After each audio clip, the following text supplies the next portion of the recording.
Wow, if you pulled your car out of storage today and something felt kind of off, there's a good chance that you've made one of the mistakes I'm going to talk about today.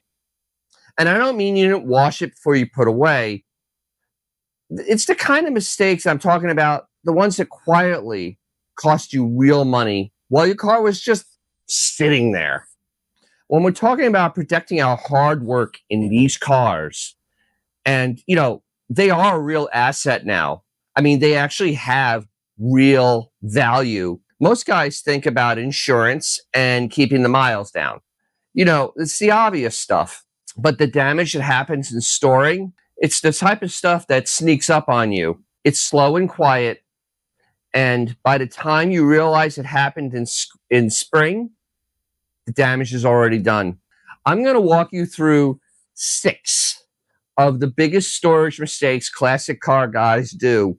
Some of these I've actually made myself, so there's no judgment here. But if you can even fix 1 or 2 of these, it could save you a lot of money and a lot of headaches going down the road. All right, here's mistake number 1. And this one I cannot stress enough: old fuel.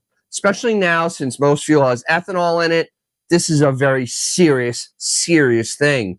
Here's what happens. You park your car, it's got a tank of gas in it. Modern fuel, especially anything with ethanol in it, which is basically everything at the pump now. It starts to degrade after 30 days. After 60 days, 90 days, oh, you got a whole different substance in the tank. It's going to eat away and gum up your carburetor, going to gum up those fuel lines, and do damage to all the plastic in that fuel system. And there you are, rebuilding your carb and fixing your fuel system before you even take your first spring drive. Now, the fix is simple. Fuel stabilizer.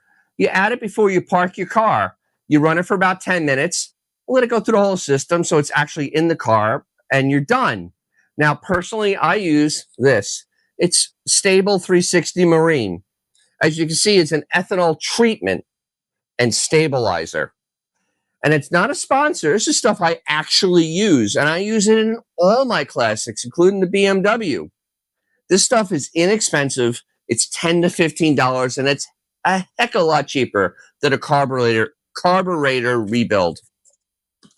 And here's the other part. Now, this is going to be a little counterintuitive. Fill up your tank before you park your car. I know, backwards, right?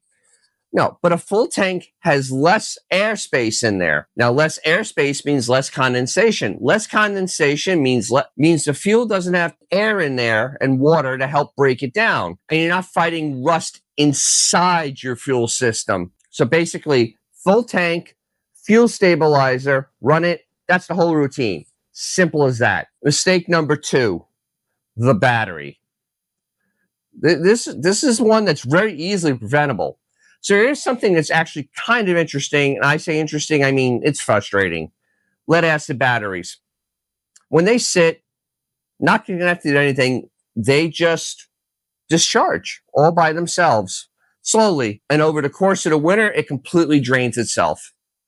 And when a lead acid battery gets fully discharged and stays that way, the plates inside start to sulfate. It actually starts getting buildup on there.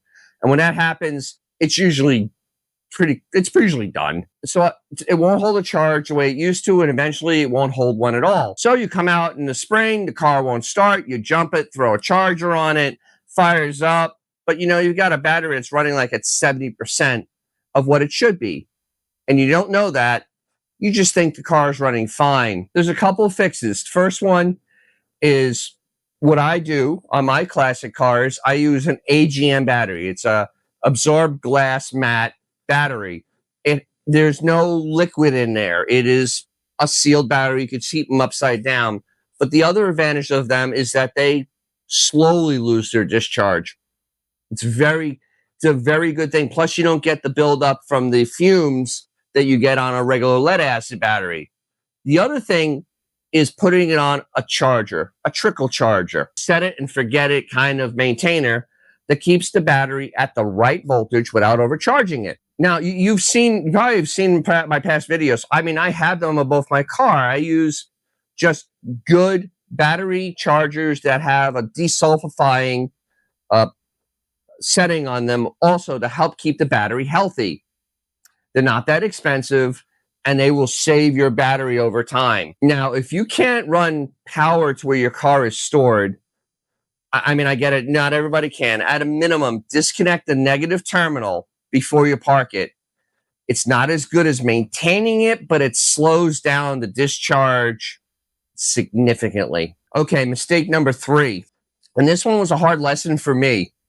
And it's going to probably ruffle some feathers out there because it's the wrong car cover. Now, I know guys love their car covers. I do. As I've gotten complaints a lot of times, my cars are always covered. Now, a lot of the inexpensive covers have plastic or the plastic or vinyl ones. They hold that moisture in on top of the paint. When that is trapped against the paint and the bare metal and the body panels, it can start helping it form rust. And that's how the paint gets oxidized and also kind of gets a little dull and kind of dead when you're going to pull it out. Also, you get some surface rust that will work its way under the paint, and you won't see that until it's too late in bubbles. Now, for indoor storage specifically, and look, even if it's a climate-controlled space, a good breathable cover honestly is the way to go. Something that lets the air circulate, because you want the moisture to be able to escape from the surface of the car as it sits there all winter long. Now with me, it's in summertime because that's when I use my car, and I do have a dehumidifier, but I do have this,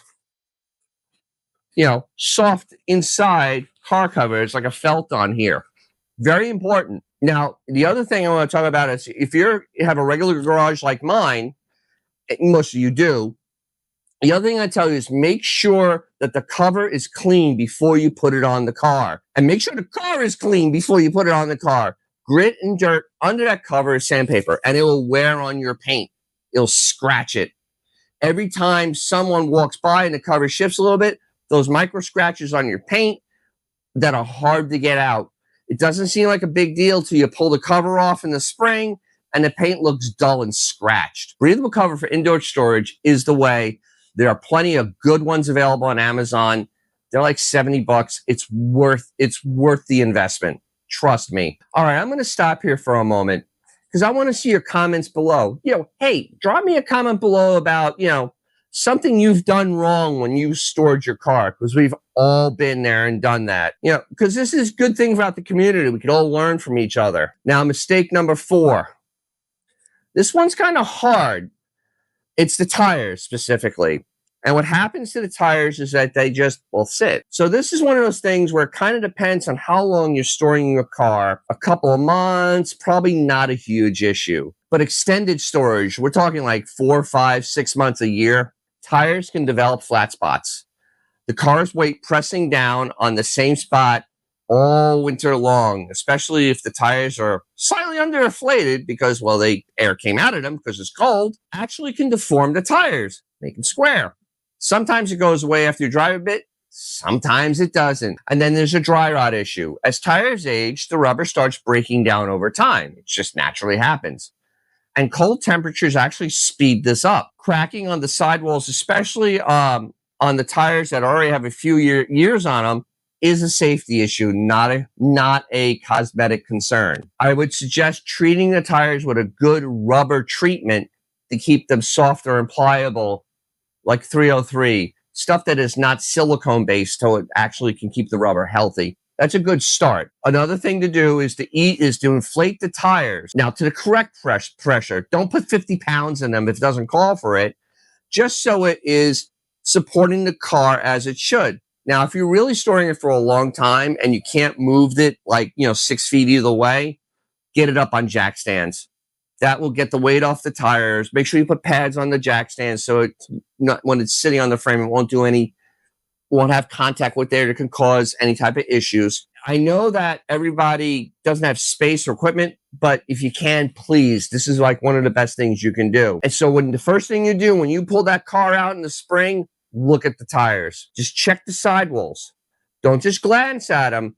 Actually get down and stare at them to make sure there's nothing wrong with those tires. This is a huge safety issue. Now, mistake number 5, brake rust. Now, this one can bite you, man. And this one is pretty personal to me because I just did a whole video on drum brakes. If you haven't seen it, it's right here. I'll link it right up. It's the absolute end all be all brake guide. Your brakes actually rust, especially drums, as they sit. And you guys don't think about this enough. So here's what happens. The car sits, the moisture in the air settles inside the brake, on the brake rotors or inside the drums. Drums are much worse. And then surface rust forms. This is totally normal, and it will clear after you drive on the actual braking surfaces. That isn't the big deal. The bigger problem is on drum brakes is that the rust can actually affect the mechanism, especially for the brake shoes, and they will be kind of bonded to the surface that they're on. The same thing can happen with pads. It's not as likely, but it does happen with shoes. And when you try to drive the car out of storage the first time, you've got a massive problem. I mean, I have seen this where guys try to back the car out and the brakes basically lock on one wheel. So you see the wheel dragging. And at worst, you could actually make brake failure from this. Before you store, apply a thin coat of grease, and I'm going to show a picture of what I mean, or anti-seize to the drum contact surfaces, or actually the shoe contact surfaces. Not the friction surface, not on the outside, but where the drum comes in contact with the axle, and then I'll show you here on the shoes where you should be lubricating. Before you pull it out, you pump the brakes before you put it in gear, just to make sure there's something there and you have a pedal. Make sure everything feels right. You don't want to have the surprise of not having any brakes when you start moving your car. And this is connected to everything else we've talked about with drum brake video. If those brake components are marginal going into storage, they're going to be a little bit worse when you bring it out. That's just reality. And mistake number 6, probably the one I despise the most. Rodents. Yeah. Look, if you got a garage, you've probably had this problem, and know someone that has. Mice can get in. And in winter, especially where it's very cold, there's a warm car or warm building with insulation and rubber and wiring that makes a great nest, and they move right in. I've seen guys who pull their classics out in the spring to find wiring harnesses that have been chewed and air filters full of nesting material. Engine compartments that look like a nature documentary. Fixing that stuff, especially wiring on classics, is expensive and time-consuming and incredibly frustrating. There are a few things that could actually help. Now, any gaps you have, you put some steel wool in there because mice can't chew through steel wool. Peppermint oil on rags actually works really good. It repulses them, which is beautiful, and you also have the wonderful smell of peppermint. I know it sounds crazy, but it does work. Dryer sheets put into your engine compartment. Once again, sounds insane. They smell nice, and also the interior. It smells nice, but once again, it's not just an old wives' tale. It actually does work. And there's one other thing. This is a big thing. Don't store any food near your car. If you got a big bag of bird seed, deer seed, dog food, anything near where the car is parked, you're basically sending an invitation for rodents to move in because you just gave them a buffet. Take that food and put it somewhere else. Okay, let's bring this together for you. The 6 mistakes. See, 6?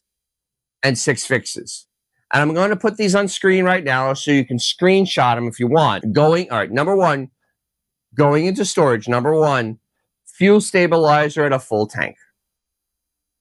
Number 2, a battery tender, AGM battery, or at minimum, disconnect the negative battery terminal. Number 3, a breathable car cover. No plastic, no vinyl. Like multi-layer. Good stuff. 4, correct tire pressure. Jack stands if you can. 5, brake grease the drum contact surfaces and also the disc contact surfaces. Number 6, rodent prevention. Steel wool, peppermint, remove food sources, those things. Now look, none of this is complicated. And it isn't expensive. This is just stuff that guys who've been doing this for 30, 40 years do automatically. And if you start doing it now, your car is going to come out of storage better every single spring, or at least no worse than it was when you put it away. That's it. That's the list. 6 mistakes. I gave you 6 fixes. And honestly, if you nail all 6 of these, your classic is going to thank you for it. Your wallet is going to thank you for it. Like I said, drop a comment below. Tell me which one of these you're guilty of. I'll start. I've been definitely guilty of the fuel one early on, especially when I had my car in a warehouse that wasn't climate controlled. Not smart. And if you found any of this useful, please share it with someone else in the hobby, because this is kind of information that keeps the cars on the road. And it matters for all of us, because if you're not subscribed yet, hit that button. We'll talk about this stuff pretty regularly. And also, give me a little bit of hype. Yeah. And so I'll see you next time.